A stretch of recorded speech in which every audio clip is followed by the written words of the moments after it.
નમસ્કાર, આપ જોઈ રહ્યા છો સ્પાર્ક ટુડે ન્યૂઝ. વડોદરા શહેરના વડીવાડી સ્મશાન ગૃહમાં ગેસ ભઠ્ઠી બંધ થઈ યુથ કોંગ્રેસે તાત્કાલિક રિપેરિંગની માંગ કરી છે. પશ્ચિમ વિસ્તારમાં આવેલ વડીવાડી સ્મશાન ગૃહ ખાતેની ગેસ આધારિત ભઠ્ઠી બંધ હાલતમાં જોવા મળતા અંતિમ સંસ્કાર માટે આવતા પરિવારો મુશ્કેલીમાં મુકાયા છે. આ અંગે યુથ કોંગ્રેસના પ્રમુખ કુલદીપસિંહે વડીવાડી સ્મશાન ગૃહની મુલાકાત લીધી અને સ્થિતિનો તાગ મેળવ્યો. કુલદીપસિંહના જણાવ્યા અનુસાર ગેસ ભઠ્ઠી બંધ હોવાને કારણે પરિજનોને અંતિમ સંસ્કાર કરવામાં હાલાકીનો સામનો કરવો પડશે. તેમણે તંત્ર સમક્ષ તાત્કાલિક ધોરણે ગેસ ભઠ્ઠી ચાલુ કરવાની માંગ કરી છે. ખાસ કરીને હાલ ચોમાસાની ઋતુ ચાલી રહી છે ત્યારે લાકડાની અછત સર્જાઈ શકે છે. આવા સંજોગોમાં ગેસ ભઠ્ઠી ચાલુ હોવી અત્યંત આવશ્યક છે, જેથી લાકડાની અછત વચ્ચે પણ અંતિમ સંસ્કારની વિધિ સરળતાથી પૂર્ણ થઈ શકે. યુથ કોંગ્રેસે તંત્રને આ બાબતની ગંભીરતા સમજવા અને વહેલી તકે સમસ્યાનું નિરાકરણ લાવવા અપીલ કરી છે.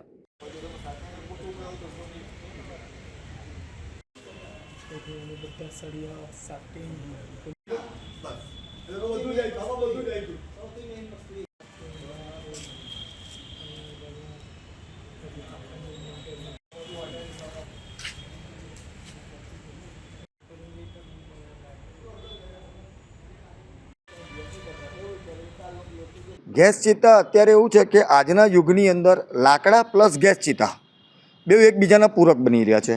કોઈક લાકડામાં પ્રેફરન્સ આપે છે, કોઈક ગેસ ચિતામાં પૂરક આપે છે. જ્યારે વડીવાડી સ્મશાન, જ્યારે આપણે કહેવામાં આવે કે કોઈ પણ સ્મશાનમાં પહેલી ઇન્ક્વાયરી એ થતી હોય કે ત્યાં ગેસ ચિતા છે કે લાકડાની ચિતા છે. હવે ગેસ ચિતા એ આપણે વડીવાડીની અંદર ગેસ ચિતા એ સૌથી મોટામાં મોટું પાર્ટ ગણવામાં આવે કે ત્યાં ગેસ ચિતા ચાલુ છે. પણ જ્યારે અમે ચેકિંગમાં આવ્યા, અમે અહીંયા આગળ જ્યારે તપાસ કરવામાં આવ્યા ત્યારે તમે નહીં માનો, આશ્ચર્યજનક વાત છે કે અહીંયા આગળ ગેસ ચિતા બંધ જ છે ટોટલી. જાણવા મળ્યું કે ગેસ ચિતાની ઉપર જે સળિયા આવે, સળિયા લઈ ગઈ છે જે તે સંસ્થા. સાચું ખોટું આક્ષેપબાજીની અંદર એકબીજાને આક્ષેપ કરવાથી પ્રજાને જે તકલીફ પડે છે એનું નિરાકરણ નથી આવવાનું. પ્રજાનું નિરાકરણ કોને લાવવાનું છે? કે જે આપણા સત્તાધીશો બેઠા છે, જે કોર્પોરેશનના વહીવટ કરતા છે, રાજકારણીઓ છે, પ્લસ કોર્પોરેશનના અધિકારીઓ છે. હું તો સૌથી પહેલો પ્રશ્ન અધિકારીઓને ઉઠાવીશ કે અધિકારીઓએ જે તે અધિકારી, જે તે વિભાગનો અધિકારી સરદારબાગની અંદર આવીને કેમ તપાસ નથી કરતો કે ભાઈ આજથી જે નવી સંસ્થાને આપણે કામ સોંપ્યું છે ત્યાં કેટલું સ્મૃતલી કામ થઈ રહેલું છે, ત્યાં શું નડતર છે, ત્યાં આગળ શું નથી, એ વસ્તુ પહેલી એમને તપાસ કરવી જોઈતી હતી. સંચાલક જોડે તમે વાત કરી છે? એમના સંચાલક અત્યારે જે અહીંયા આગળ એમના રિપ્રેઝેન્ટેટિવ છે એમની જોડે વાત થઈ. એમને કહેવું એવું હતું કે ગઈકાલ રાત સુધી આ લાકડાના ચીપિયા ને એ બધું જ હતું, લોખંડના જે સળિયા હતા ને એ બધું હતું. આજે સવારથી નથી. મારાથી એમને પૂછવામાં આવ્યું કે તમે કોર્પોરેશનના કયા અધિકારીને જાણ કરી છે કે આ વસ્તુ નથી, એવું તમે કમ્પ્લેન આપી હશે? એમની કને જવાબ નથી. એ એવું કહે છે કે અમારા ટ્રસ્ટના જે મેઇન છે હર્ષભાઈ કરીને, એમની જોડે વાત છે. એમનો ફોન સતત એંગેજ આવી રહ્યો છે. I will my best try કે હું હર્ષભાઈ જોડે વાત કરું કે આનું વહેલે કરીને સોલ્યુશન આવે અને આ સોલ્યુશન પ્રજાને તકલીફ ના પડે એ લાવવા માટે અમે ટ્રાય કરી રહ્યા છીએ. ગઈકાલે આવેલા તો અહીંયા બધું અવેલેબલ હતું. અત્યારે સવારે આવ્યા ત્યારે કંઈ અવેલેબલ હતું નહીં. ગેસ ચિતાની વાત કરી છે કે એવું કીધું 2-1 દિવસમાં અપડેટ થઈ જશે. જે પણ હશે એ ચાલુ કન્ડિશનમાં લોકો કરી આપશે. કેટલા દિવસ સુધી ચાલુ થશે? 2-1 દિવસનો ટાઈમ માંગ્યો છે. તંત્ર સુધી વાત કરી છે તમે? હા, વાત કરી છે એ લોકોએ. તો જે સળિયાને અહીંયાથી ગાયબ થઈ ગયું છે, કોણ થઈ ગયા છે? હવે એ અમને આઈડિયા નથી. ગઈકાલે રાતે હતા, મેં તો અહીંયાથી વાત મળી, પેલા ભાઈ હતા એમને કીધું ગઈકાલે રાતે લોકો વિઝિટમાં આવ્યા હતા, અહીંયા હતા સળિયા, સવારે નહોતા. જી, પેલો ગેસ ચિતાના કોઈ મેન્ટેનન્સ વાળા કોઈ આવ્યા છે? હવે એ નથી ખબર. રાતે સિક્યુરિટી ગાર્ડ નહીં બેડવામાં આવતા? ગમે તે લઈ જાય. આ સવારથી મારો ઇજારો હતો ને. જી જી. ઇજારો સવારનો હતો, 7 વાગ્યાથી સ્ટાર્ટ થયેલું. એટલે એની પહેલાં અમારે કંઈ કહેવાય ને. ચાલુ થશે એવું 2 દિવસનું કીધું છે એમને. શું નામ આપનું? મારું નામ રાહુલ. આજે અમે વડીવાડી સ્મશાન ઉપર એટલા માટે આવ્યા કે સવારથી અનેક સ્મશાનોમાં ફરિયાદો ઊભી થઈ રહી હતી. ત્યારે અમારા સ્થાનિક જ્યાં આજુબાજુના વિસ્તારના રહીશો મોસ્ટ ઓફ જે સ્મશાનનો ઉપયોગ કરતા હોય કે વડીવાડી છે.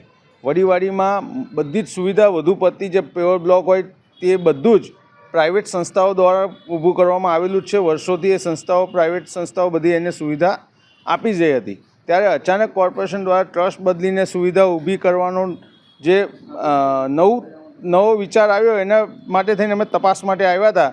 અહીંયા આવ્યા ત્યારે ખૂબ કરુણ દ્રશ્ય જોવા મળ્યું કે અહીંયા જે અત્યારે વરસાદનું વાતાવરણ છે, વરસાદને લીધે લાકડા ભીના હોય, કંઈ પણ પરિસ્થિતિ ઊભી થઈ શકતી હોય, ત્યારે જે ગેસની ચિતા છે એની કોઈ સુવિધા જ નથી. છેલ્લા ત્યાં અમે આવીને તપાસ કરી તો ખબર પડી કે અહીંયા જે ગેસની ચિતા માટે જે ચીપિયા હોવા જોઈએ, જે જરૂરી સાધનો હોવા જોઈએ તે જ નથી. તો કોર્પોરેશને પહેલાં તપાસ કર્યા વગર કઈ રીતના બીજા ટ્રસ્ટને આ જે સોંપ્યું છે તો એનો ખૂબ વિચારવા જેવો વિષય છે. કોર્પોરેશનના અધિકારીઓની ખૂબ મોટી ભૂલ, બેદરકારી કહેવાય કે એમને પહેલાં આવી અને તપાસ કરવી જોઈએ કે આ સોંપતા પહેલાં ત્યાંના સ્થાનિક લોકોને ત્યાંની જે સુવિધા છે કે નહીં, અને જો ના હોય તો તેની પૂરેપૂરી વ્યવસ્થા ઊભી કરવાની હતી અને પછી કોઈ પણ બીજા ટ્રસ્ટને સોંપવું હતું, જેથી અહીંયાના કોઈપણ રહીશને આની તકલીફ ના પડે. તે ઉપરાંત અહીંયા જે સ્ટોક છાનાનો છે તે પણ 2 દિવસનો જ છે. એટલે ક્યાંક ને ક્યાંક જે સંસ્થાઓ હવે પ્રાઇવેટાઇઝેશન સંસ્થાને જ આપી દેવામાં આવ્યું છે, તો ક્યારેક ને જે સેવા આપતી સંસ્થાઓ છે એને વિચારવું પડે કે આપશે સેવાઓને એને અડચણરૂપ બની ગયું છે. એટલે સામાન્ય માણસને તકલીફ વધી ગઈ એવી પરિસ્થિતિ અમને અત્યારે તો હાલના ગેસ ચિતા કદાચ આજે તો એમ કહેવાય કે મારે ઘોર ચાલે છે, પણ 2-3 દિવસની છે, તો 2-3 દિવસમાં સંસ્થાએ તપાસ કરી, કોર્પોરેશને તપાસ કરી સંસ્થાને સોંપવી જોતી હતી એવું અમારું માનવું છે કે જેથી કરી આ ચોમાસાની સિઝનમાં વધુ પડતા આજના લોકો જમાનામાં જાગૃતતા આવી છે લોકોમાં, તો એન્વાયરમેન્ટ પ્રેમી હોય કે લાકડા એવા વ્યક્તિઓ હોય તો એ લોકો ચોક્કસપણે ગેસ ચિતાનો વધુ પડતો ઉપયોગ કરતા હોય. હમણાં જ આપણે પ્લેન દુર્ઘટના બની ત્યારે જે પણ મૃતકો છે બધાની બોડીનું ગેસની ચિતામાં જ અંતિમ સંસ્કાર કરવામાં આવ્યા હતા. તો મારું એવું માનવું છે કે જે પ્રાથમિક જરૂરિયાત છે ગેસ ચિતાની સ્મશાનમાં, એ જો બંધ હાલતમાં હોય, એની કોઈ સુવિધાઓ ના હોય, તો ક્યાંક ને ક્યાંક આ કોર્પોરેશનની મોટી ભૂલ છે અને આની તાત્કાલિક ધોરણે વ્યવસ્થા ઊભી કરીને પછી સોંપવાનું હતું. હવે ટ્રસ્ટવાળા પણ એકબીજા ઉપર ખો આપવાની વાત થઈ રહી છે કે 2 દિવસ પછી આવશે, પણ 2 દિવસની અંદર કદાચ કોઈક એવી બોડી આવી કે જેને ગેસ ચિતામાં જ બાળવી પડે એવી પરિસ્થિતિ હોય તો ત્યારે શું નિર્ણય લેવામાં આવશે એ વિચારવા જેવો પ્રશ્ન છે.